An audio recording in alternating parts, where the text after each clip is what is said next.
Pagkatapos ay tumingin ako at lumingon sa ibang bahagi ng lupa, kung saan nakita ko ang isang malalim na lambak na nagliliyab sa apoy. Sa lambak na iyon ay dinala ang mga hari at ang makapangyarihan. At doon ay nakita ng aking mga mata ang mga kasangkapang ginagawa nila. Mga tanikalang bakal na walang timbang.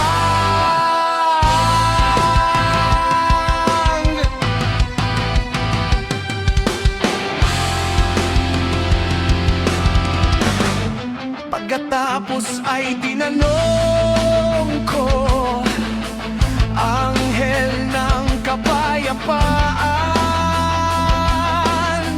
na sumasama sa akin. Para kanino ang mga tanikalang ito at mga kasangkapang inihahanda? Sumagot siya, ito ay inihahanda para sa hukbo ni Azazel, upang sila'y ibigay at hatulang makamta ng pinakamababang kaparusahan, at upang ang kanilang mga anghel ay maburabog ng mga batong hinagis ayon sa iniutos ng alahayaan ng mga espiritu.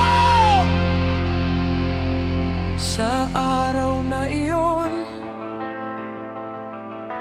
lalakas sina Miguel, Gabriel, Rafael at Fanuel, at kanilang ihahagis ang mga ito sa pugon ng nagliliyab na apoy, upang ang alahayaan ng mga espiritu ay makapaghiganti sa kanila dahil sa kanilang mga krimen, sapagkat sila'y naging mga tagapaglingkod ni Satanas at iniligaw ang mga nananahan sa lupa. Sa mga araw na iyon, parurusahan mula sa alahayan ng mga espiritu, at bubuksan ang mga imbakan ng tubig na nasa itaas ng langit. Gayon din ang mga bukal na nasa ilalim ng langit at nasa ilalim ng lupa. Ang lahat ng tubig na nasa langit at nasa itaas ng langit ay paghahaluin.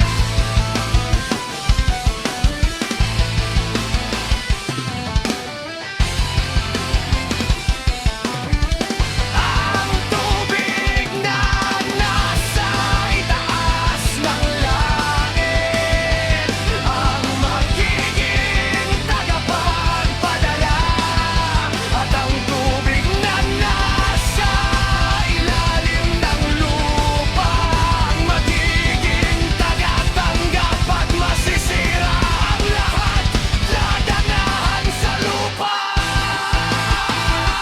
At ang nangananahan sa ilalim ng mga dulo ng langit, sa pamamagitan nito ay mauunawaan nila ang kasamaang kanilang ginawa sa lupa.